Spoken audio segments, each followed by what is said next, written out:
All right, how's everybody doing today? Y'all know who I am. This is the Wood Dog, DAWG. And this is my segment, just keeping it real. Why? Because keeping it real is the only thing that I know how to do. You all know how I do it. This is my segment, just keeping it real. And boy, am I going to keep it real for you today. Today, Um, we're not talking politics today. I'm gonna try to stick to my 30 minutes, but I want to make sure that everybody feels what I have to say today. And after you look and listen to what I have to say today, I want to make sure that you share this with all your friends because this is crucial. You saw the title to this segment today, From the Wood Dog, DAWG. You see? Now let's just get right into it. I'm going to talk about two things today and two things only. And these two things are going to blend together. And I am serious as a heart attack because this is something that's plaguing our community. And I want to make sure that you listen. First of all, I want to tell you I'm not a lawyer, but I did over 30 years with the Wayne County Sheriff's Department. I've worked in every aspect of law enforcement as it pertains to a police officer. I've worked all the jails in Wayne County over my 30 plus year career. And more importantly, I worked all the courts, family court, civil court, juvenile court, friend of the court, and the personal protection order court. Okay, I'm gonna talk about today. Killers are domestic abusers. Some of them. Domestic violence is killing us. And then I'm going to talk about PPOs, otherwise known as personal protection orders. Okay. Domestic violence, personal protection orders, and we're going to touch on the Stockholm syndrome before I end this segment. There is no comedy involved here. This is going too far. And most of the time, when domestic violence is being discussed or talked about, it's usually always coming from a judge or a woman. It's very rare that domestic violence, in the way that I'm going to discuss it to you today, is discussed by a man. And I'm going to give it to you. And after I give it to you, you're going to sit and you're going to think. And I want you to like and share this information. And please do me a favor and make sure that you like and subscribe to my channel for future information that I'm going to bring your way. Okay, here we go. Domestic violence. I'm going to give you the criteria according to the state of Michigan as it pertains to domestic violence. Domestic violence code is MCL 750.81. It outlines the parameters of domestic violence. Now, I'll give it to you real quick because we got a lot of information to cover. Domestic violence includes acts committed by an individual against a spouse, former spouse, individual whom with they have a child in common, or a current or a former dating relationship. It also applies to individuals that might not necessarily be related, but it also pertains to individuals who reside in the home, the household.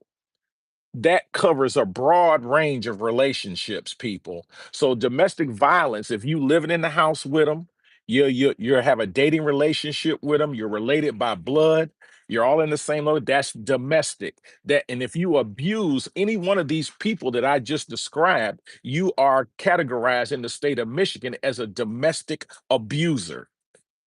Now, we all know that domestic violence comes in mostly two forms: physical, emotional slash psychological.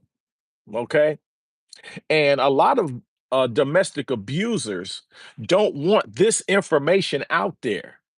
They don't want it out there because now they know that their victims are armed with information that they can use to prevent from being abused. And that's what I'm here for because, as you know, like I've told you, I'm just keeping it real. I'm going to just keep it real. All right. Now, we're going to break it down because we don't have too much time, but I will say this.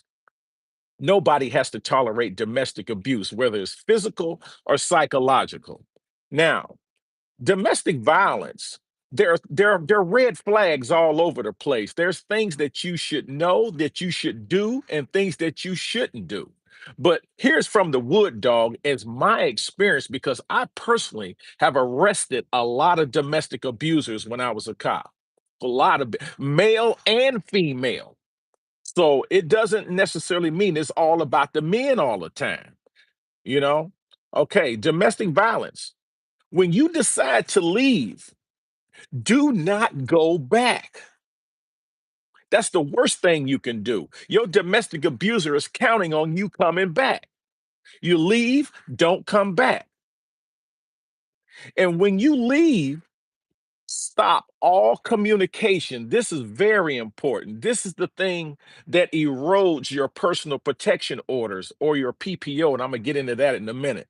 When you uh, separate from a domestic abuser, you cease all contact, cease it. Okay. Stop all communication, texts, emails, social media, you block them. You know what I'm saying? Not necessarily block the abuser because these phones are electronic. So you don't just cease the contact. If they want to send you messages, let them send them. If they want to send you emails, let them send the emails and incriminate himself even further.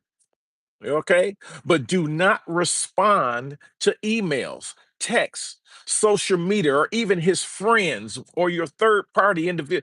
Judge JJ wants to talk to you. No, no. And more importantly, another sit, do not meet with them anywhere. Once you separate, you leave, do not go back. Don't meet with them in public, definitely not in private.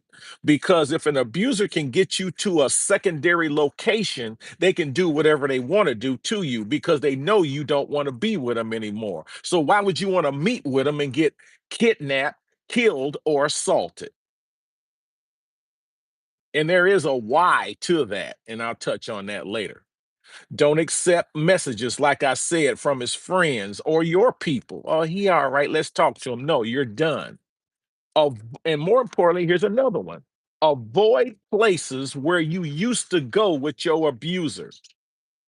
If you used to go to a movie theater on the east side, don't go to that movie theater anymore. If you used to go to a particular restaurant with your former domestic partner, don't go to that restaurant or bar or nightclub anymore. He has friends there. You have friends there. That's a place where your abuser will try to track you down. Okay. And you're doing this unconsciously, but don't do it. Don't meet with them anywhere, especially not in a parking lot. Don't meet with them at a restaurant because if a domestic abuser is infuriated, angry, he will assault you in front of people. They don't care until the police catch up with them. So these are some of the things that domestic uh, victims need to be aware of. Don't do the things that I just described. Don't do it. Okay. Now, the penalties for charges for domestic violence can be a range of things. There are misdemeanors and felonies. Okay. Misdemeanor domestic violence is punishable up to 93 days in jail, $500 or both, according to Michigan state law under MCL 950.81. Okay. If the offender has a prior conviction, the charge may escalate to aggravated misdemeanor domestic violence. And that can result up to 1 year in jail or $1,000 fine. The court may also impose mandatory counseling, community services, all these things that domestic abusers don't give a damn about. Trust me on that. And felony charges, felony domestic violence, the reserve for more serious cases, uh, carrying a penalty up to 5 years in prison and a fine of $5,000. Additionally, uh, strangulation. Strangulation is a law all by itself now. It's a charge all by itself, even if they don't leave a mark. That is a form of deadly force. And if the assault involves strangulation or suffocation, like choking somebody, restricting air and blood flow, it's automatically charged as a felony with penalties up to 10 years in prison and fines up to $500,000. So you talking about you're going to choke the hell out of somebody or something like that. Think about that and what I just told you. You're going to get charged with that strangulation, even if you don't leave a mark, you know, or but if you're trying to, that's the purpose of strangling or grabbing somebody around their neck, um, to restrict air and blood flow to try to hurt a person. We're not going to go into the intimate part of choking. We're not talking about that. This is serious business here today, people. All right. If you choking somebody, what are you trying to do really? What you really trying to do? You trying to kill her, injure, or kill that person. Okay. Now, the courts may consider aggravated factors such as a weapon and the presence of minors or children during the commission of these crimes. So, victims of domestic violence, don't put yourself in a situation where you can be harmed. Don't have the children around. A domestic abuser doesn't care who's around. All they want to do is get at you, the victim. Okay. Now I'm going to move into the PPO, otherwise known as personal protection orders. You know, this is where there's a lot of frustration with victims, because they go down to the court trying to get a personal protection order against an abuser.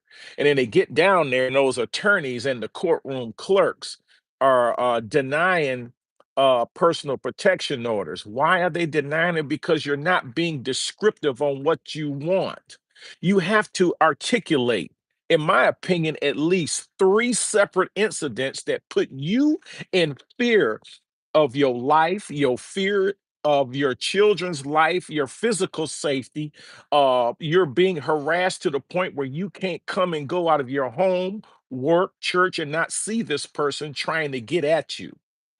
Um, and if you can't articulate that, the court more than likely is going to deny your request for a personal protection order. But if you are descriptive, take your time, write out the incidents, the dates and times that these things occur, save all the information that you have, articulate on your PPO that you have threatening texts, emails, and a litany, a plethora of phone calls from your abuser. That's what you need. You have to articulate this stuff. You're not going to just go in there and get a PPO against somebody and not be able to articulate. Now, listen to what I'm telling you. I've worked in these courts. I've listened to people testify to judges try to get PPOs. And the people that articulate this stuff correctly, and more importantly, some people who take a lawyer to court with them to help them, they'll get their PPO. Now, when you get a PPO, save all texts and emails sent to you by your abuser and their friends. See, if you block him, you don't know what he's up to. Okay. You don't have to block him, just don't communicate with him, but listen to what's going on and take heed. Save all texts and emails sent to you by an abuser and their friends. Save the call list and the voicemails from your abuser. They're going to say things that's going to incriminate them. And if you have a PPO, you can go file a police report and articulate that you have the phone calls and the voicemails and messages from this abuser, because a PPO will articulate that they're not to contact you by sight. They're not supposed to text you, email you, call you, or communicate with you through third party. And if they do that, file a police report. Every single time the abuser violates a section in the PPO order. No, and this is real important.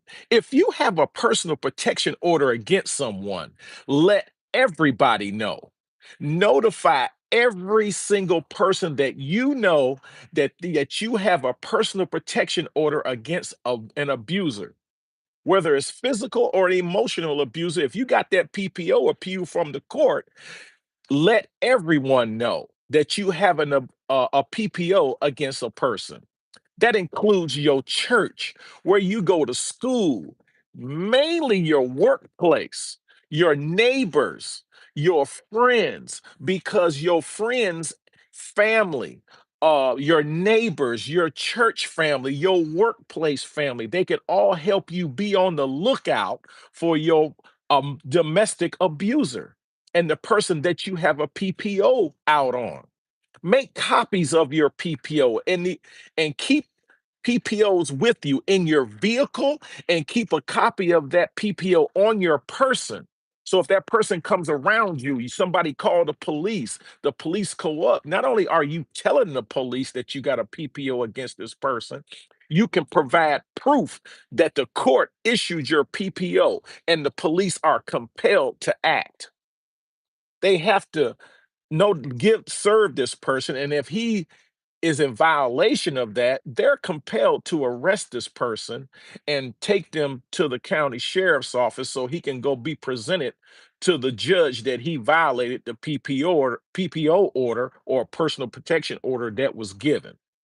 More than likely, a lot of times police try to talk their way out of doing police reports on personal protection orders or arresting people on police reports. That's just the unfortunate reality. But if the police supervisors are out there and you notify dispatch when you call the police that you have an active PPO, now it puts the police on Front Street and they have to do something when they get there.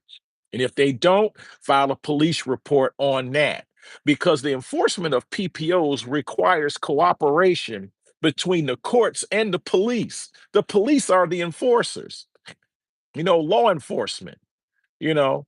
And okay, you heard what I said about notifying all your friends, family, neighbors. Give your neighbors a copy of the PPO so they can read it, so they can be familiar with the PPO process. And if they see that person riding around the neighborhood, articulate what kind of car that your PPO abuser uses, whether it's a car, motorcycle, or a truck, the make and model, the color of it. So if they see it, they'll know it's him and they can call. Say, hey, my neighbor has been abused by this guy, beat up by this guy in the past, and she has a PPO order against him. Hey, I have a copy of it here so you can see it, because she might not be home or whatever, and he's riding around the house looking for her. So the courts have to do their part, the police have to do their part, but as a victim, you have to do your part too. Like I said in the beginning, don't meet with the abuser, no matter how much they beg, plead, and cry, and talking about they sorry, they'll never do it again. No, yes, they will do it again, because it's a narcissist behavior. Domestic abusers will not stop until they're either locked up or killed, most of the time. People who have something to lose more than likely back off in domestic violence. People who have career jobs with retirements, and they get to harassing somebody because they broke up. They say, I'm gonna call the police, I'm gonna get a, oh shit, I don't want no parts of that. But a real crazed person, like the shooting that happened at Henry Ford Hospital, he walked right into the hospital, found out where she was working, and shot her in front of everybody. And just had another situation out in the community. You guys watching the news. Okay, that's why you have to notify everyone that you have a PPO against somebody. Don't keep it a secret. "Oh, I got my PPO." Okay, and it's a piece of paper. Anytime a person violates a section in a PPO that was granted to you, take your PPO and the circumstances to the police station and file a police report on that violation. And then you could take that police report to the judge, to the clerk in the courtroom. The judge will see it. Then now the judge can issue a warrant for this person's arrest because they violated the PPO order that was given. Okay. So you have to do your part, victims. You have to do your part. Now, once again, this is the wood dog. Okay. And I'm keeping it real. This is my segment, just keeping it real. Like and share to my channel because I'm keeping it real here today. All right. Now we're gonna touch on something that's real emotional, and a lot of people have fallen victim to it. Not everybody, some people know how to cut it off, and it's called the Stockholm syndrome. Okay. A lot of people don't know what this is, but some people have done it and didn't really realize that this was the behavior that they were projecting. The Stockholm syndrome is the definition. I'm about to read it real quick. The Stockholm syndrome is considered a coping mechanism that may arise in situations of extreme stress or trauma. Victims may develop positive feelings toward their captors or abusers as a way to mitigate the fear and anxiety that their abuser have put them in. This bond can lead to victims to identify with their captor's goals and even negative feelings toward authorities or anyone attempting to help them escape and get out of their domestic situation. That's what the Stockholm syndrome is. That's the definition. What is, in the lay's terms, it's like, people will say, well, damn, she been beating his butt, throwing her out on the street, damaging stuff, and she goes back. That's what this is, the Stockholm syndrome. When you leave, make sure your mind is made up and you got somewhere to go. If you got true friends, they will help you shield you from your abuser. But you got to keep your head on a swivel. Okay. You can't just move around freely when you have somebody actively abusing you, actively stalking you. Oh, I got a PPO order. PPOs are more than just a piece of paper if you do what you're supposed to do, as I just described. You have to save all your text messages. You have to notify everyone that you have a PPO against this person and provide a picture with the PPO order to your church, your workplace, because most of the time, domestic violence leaves the home and works its way into the workplace. Okay, now you got the abuser knowing where you are. And that's why uh people it, y'all all know where I'm going with this, right? And I really seriously hope that everyone listens to this because this is killing us out here. All right. You're not paying attention to the fines and the penalties. The criminal statute for domestic abuse is MCL 768.27B. MCL section 768.27B. And it covers a lot of things. It covers domestic violence, sexual assault, or human trafficking, prostitution, commission of other domestic acts, you know, and it goes on and on. It has the hearsay exception is very important in domestic violence and testifying in court because a lot of times in criminal cases they can't use what somebody else told them, but there's the hearsay rule exception. When you testify or witnesses testify, yes, I can say what somebody told me about this abuser abusing somebody. Okay, like I said, I'm not an attorney, but I'm broken it down. I hope I've broken it down enough today for you, men and women who may be victims of domestic violence or domestic assault.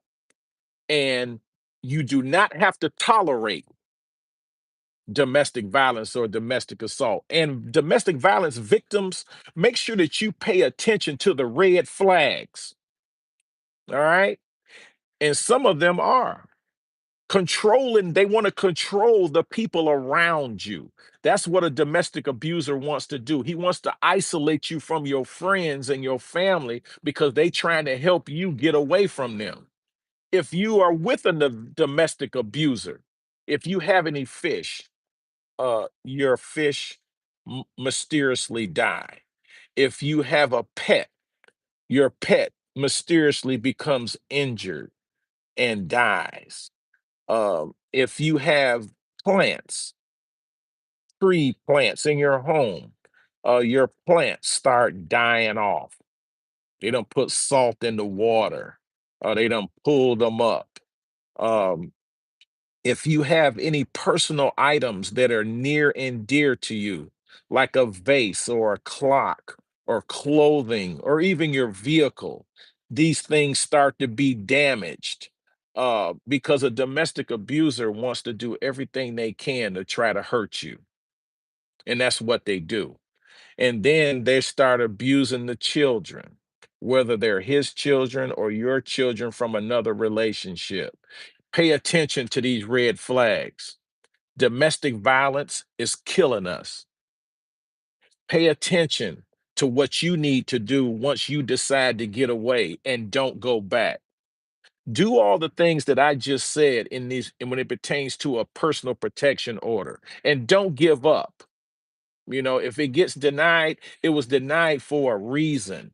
Ask the courtroom clerk, ask one of the attorneys walking around, explain your situation to help you articulate what you need to have in a PPO to get it approved. It's more than just a piece of paper if it's enforced and if it works. Okay, I'm going to end this segment by telling everyone I want to thank all of you for listening. And this is the old school version. I'm the Wood Dog, DAWG. Make sure that you like and subscribe to my channel because there is more to come. And I want to thank each and every one of you for listening. This is the Wood Dog, and I'm out.